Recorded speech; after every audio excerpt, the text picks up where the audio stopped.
بسم اللہ الرحمن الرحیم۔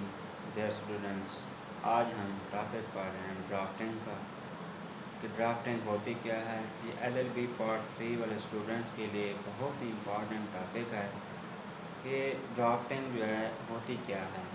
ٹھیک ہے، اگر کوئی کیس آ جاتا ہے اور ایک آپ کا پیپر بھی ہے ڈرافٹنگ کا، تو اس کے اندر آپ نے یہ دیکھنا ہے کہ ڈرافٹنگ کے اندر کس کو مخاطب کرنا ہے، پارٹی کا نام کہاں پہ لکھنا ہے اور کس کے خلاف یہ دعویٰ کرنا ہے۔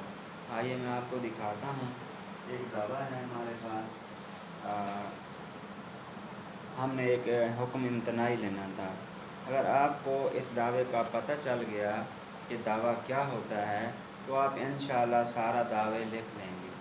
ٹھیک ہے، میں آپ کو بتاتا ہوں، پھر آپ کو میں ڈرافٹنگ بھی دکھاؤں گا۔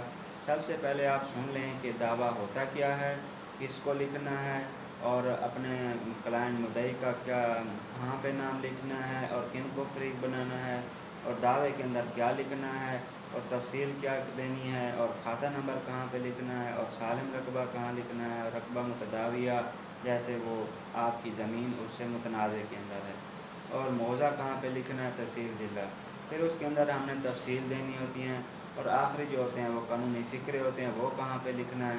اگر آپ سٹے لے رہے ہیں تو آپ نے ان کی جو درخواست ہے حکم امتناعی کی وہ کہاں پہ لکھیں گے اور اس میں کیا لکھیں گے۔ آئیے ہم دیکھتے ہیں اسٹوڈنٹس۔ سب سے پہلے لکھنا ہے آپ نے بعدالت جناب۔ ٹھیک ہے، اگر آپ کو کوئی میری بات سمجھ نہیں آتی آپ ویڈیو کو ڈاؤن لوڈ کر لیں۔ ڈاؤن لوڈ کرنے کے بعد آپ اس کو سٹاپ کر کر کے پڑھیں اور لکھتے جائیں۔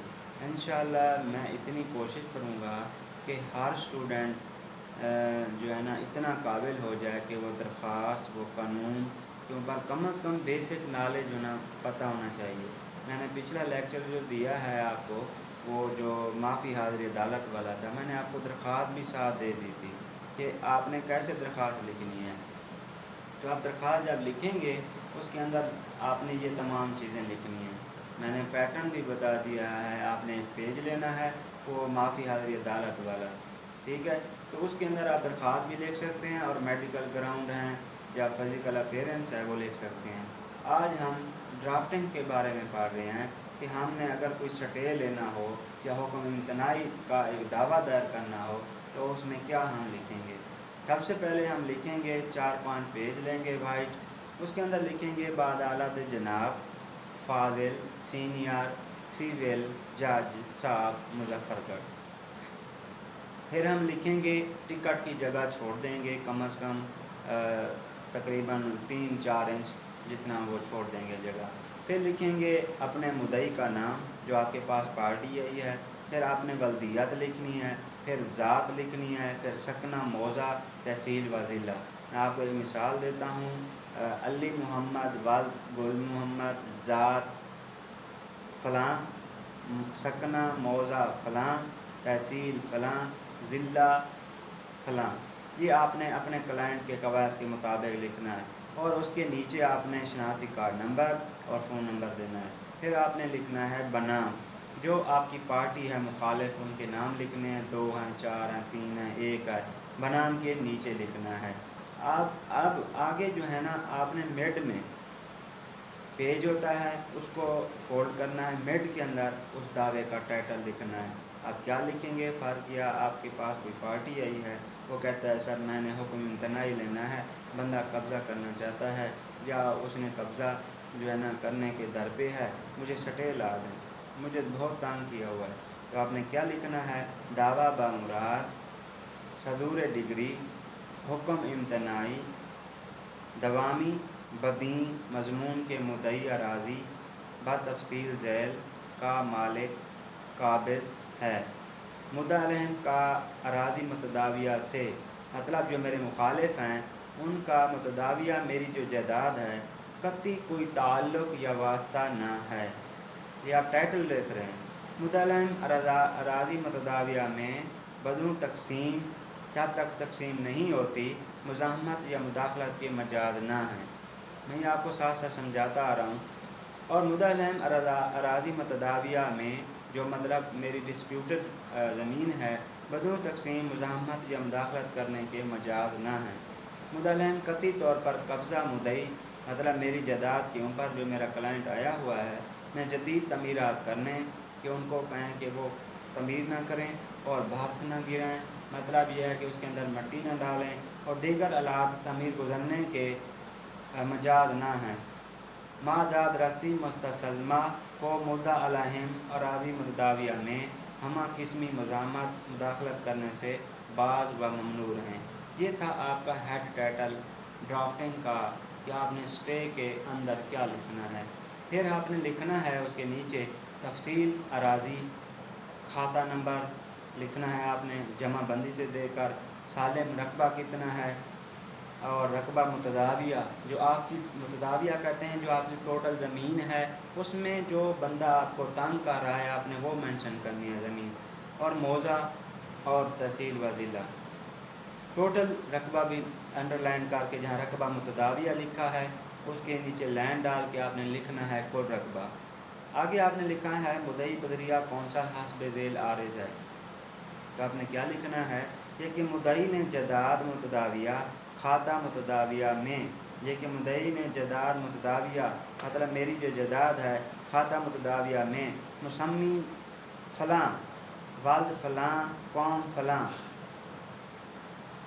روئے انتقال نمبری، آپ نے انتقال کروایا تھا، رجسٹری کروائی تھی، جو آپ کو پہلے زمین ملی تھی مالک کا حوالہ دینا ہے، اور منظور شدہ کب منظور ہوا تھا، رقبہ کتنا ہوا تھا جو کہ خرید کر زیر قبضہ رکھی ہوئی ہے۔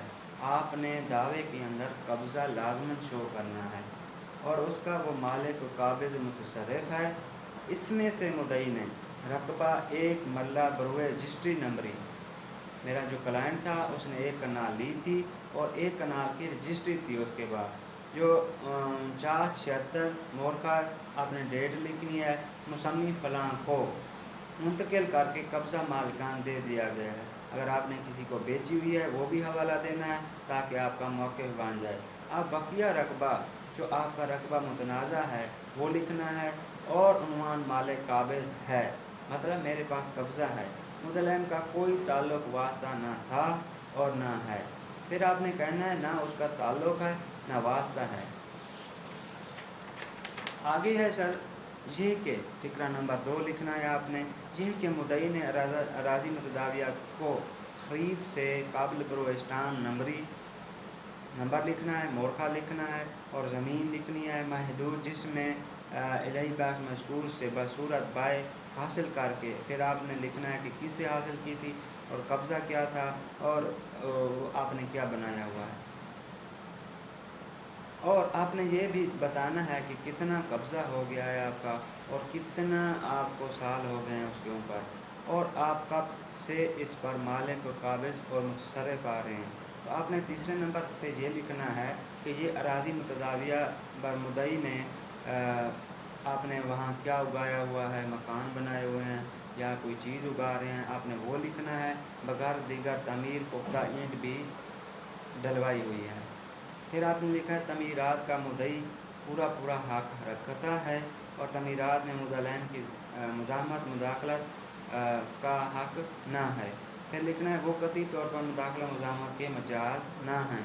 پھر فقرہ نمبر 4 لکھنا ہے آپ نے، یہ کہ مدعا علیہ نمبر 1 نے کھاتہ مدعی نمبر قابض حصہ دار سے رقبہ ایک کنال خریدار پایا گیا، مگر اب وہ بجائے تقسیم کے رقبہ متداویہ مدعی ہے، مزاحمت مداخلت کرنے کے در پہ ہے۔ مدلین 2 3 قطعی طور پر متداویہ مالک راضی نہ ہیں، مداخلت مزاحمت کی مجاز نہ ہیں، جو سینہ زوری سے متداویہ میں مزاحمت مداخلت کر رہے ہیں جس کی وجہ سے قطعاً مجاز بھی نہ ہیں۔ یہ آپ نے اپنے اپنے فقرے لکھنے ہیں۔ فقرہ نمبر 5 لکھنا ہے کہ یہ کہ مدعی علیحدہ دعویٰ تقسیم اراضی متداویہ میں دائر کر رہا ہے، کہ آپ نے یہ بھی کہنا ہے کہ میں تقسیم کا دعویٰ بھی کر رہا ہوں، اور آپ نے آخری فقرے ہیں یہ ویری امپورٹنٹ ہیں، پہلے فقرے سے لے کر 5 فقرے تک یہ اپنی تفصیل لکھنی ہوتی ہے، اپنی سٹوری بتانی ہوتی ہے۔ اگلے جو فقرے ہوتے ہیں آخری تقریباً 3-4 ہوتے ہیں، جیسے فقرہ نمبر 6 ہے یہ کہ مدعی نے مدلین کو کہا اور کہلوایا کہ وہ خودوں تقسیم اراضی متداویہ میں مزاحمت مداخلت کرنے سے باز رہیں، مگر ایسا کرنے سے صاف انکاری ہیں جس سے ضرورت دعویٰ حاضہ لاحق ہوئی ہے۔ ٹھیک ہے، آگے لکھنا یہ کہ بنائے مقاسمت و بنائے دعویٰ مدعی کو برخلاف مدعلہم حاصل ہے، یہ کہ فاضل عدالت حضور والا کو ہمہ قسم اختیار سماعت دعویٰ حاصل ہے، یہ کہ مالیت دعویٰ بغیر کورٹ فیس اختیارات مبلغ 200 روپے مقرر کی جاتی ہے، جس پر کورٹ فیس واجب الادا نہ ہے۔ آگے آپ نے لکھنا ہے کہ بحالات بالا اصداء ہے کہ ڈگری حکم امتناعی دوامی بدی مضمون کے مدعی اراضی متداویہ کا مالک قابض ہے، مدعلہم کا اراضی متداویہ سے قطعی طور پر کوئی تعلق یا واسطہ نہ ہے، مدعلہم بدون تقسیم اراضی متداویہ میں مزاحمت مداخلت کی مجاز نہ ہیں، سینہ زوری سے مزاحمت یا مداخلت کی مجاز نہ ہیں، معداد رسی مدعلہم اور متداویہ مداخلت یا مزاحمت ہمہ قسمی کرنے سے بحق مدعی برخلاف مدعلہم صادر فرمائی جائے۔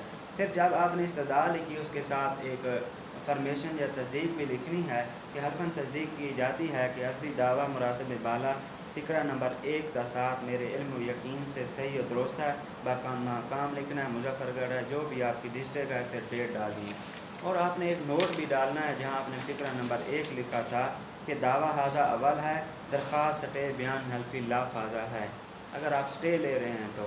یہ تھا آپ کا آج کا ٹاپک۔ اس کے ساتھ اگر آپ نے ساتھ ساتھ سٹے کی درخواست بھی ساتھ دینی ہے، کیسے لکھنی ہے کہ بعدالہ جناب فاضل سینئر سول جج صاحب مظفر گڑھ، یا جو آپ کی تحصیل ضلع ہے وہ لکھنی ہے بمقدمہ۔ پہلے ہم نے تفصیل لکھی تھی، نام بلدیات لکھا تھا، اور جو ہے نا ہم نے اس کے نام لکھے تھے۔ اب ہم نے شارٹ لکھنا ہے، جیسے میں آپ کو بتا رہا ہوں، اگر میں آپ کو جلدی سے بتا رہا ہوں تو آپ نے کیا کرنا ہے، ویڈیو کو ڈاؤن لوڈ کرنا ہے اور آہستہ آہستہ اسے سٹاپ کر کے یا مائکرو فون یا مائک کے ذریعے آپ نے اسے سننا ہے۔ یہ تھی آپ کی ڈرافٹنگ کا ٹاپک، اس کے ساتھ ریلیٹڈ ہے، آپ نے سٹے کی درخواست بھی ساتھ دینی ہے۔ تو بمقدمہ آپ نے نام لکھنا ہے بنام جو آپ کے مخالف ہیں، دعویٰ حکم امتناعی دوامی جیسے پہلے دے چکے ہیں، درخواست حکم امتناعی دوامی، عارضی عطا فیصلہ مقدمہ۔ پھر آپ نے لکھنا ہے جناب علی سائل مدعی بریہ کونسل حسب ذیل عارض ہے، یہ کہ مقدمہ مندرجہ عنوان بالا فاضل عدالت میں دائر کیا جا رہا ہے، کوئی پیشی مقرر نہ فرمائی کی گئی ہے۔ نمبر 2 لکھنا ہے یہ کہ دعویٰ کے مندرجات کو جز درخواست بیان حلفی پڑھا جائے، یہ کہ دعویٰ جائز ہے اور بعد النظر میں قابل ڈگری ہے، اور آپ نے لکھنا ہے کہ یہ دعویٰ مدعلہم سینہ زوری سے ناجائز طور پر سائل کی جائیداد پر قبضہ کرنے کا ارادہ رکھتے ہیں، جس کے وہ مجاز نہ ہیں۔ اگر وہ ایسا کرنے میں کامیاب ہو گئے تو سائل کو قیمتی جائیداد سے کیا ہوگا، نقصان ہوگا، ایسی صورت میں سائل کو قابل تلافی نقصان ہونے کا اندیشہ ہے۔ فقرہ نمبر 5 لکھنا ہے یہ کہ توازن سہولت بحق سائل ہے، موجودہ صورتحال پر درج ہے، یہ کہ بتعید درخواست بیان حلفی لافہ ہے، آپ نے ایک بیان حلفی بھی ساتھ لکھنا ہے۔ یہ تھا آپ کا آج کا ٹاپک ڈرافٹنگ کا، کہ اگر آپ نے سٹے لینا ہے تو کیسے لینا ہے اور کیسے لکھنا ہے۔ اسی طرح میں آپ کو بتا دیتا ہوں کہ دعویٰ کیسے لکھا جاتا ہے اور اس کے جو ڈاکومنٹ ساتھ لگائے جاتے ہیں وہ کیسے لگائے جاتے ہیں، میں آپ کو دکھاتا ہوں وہ ڈاکومنٹس۔ دیکھیں یہ ہے بعدالت جناب فاضل سینئر سول جج صاحب مظفر گڑھ، پھر آپ نے یہاں پہ اپنے کیا لکھنا ہے، نام لکھنا ہے، ٹھیک ہے۔ مزید میں آپ کو دکھا دیتا ہوں کیمرے کے اندر کہ لکھنا کیا ہے اصل میں۔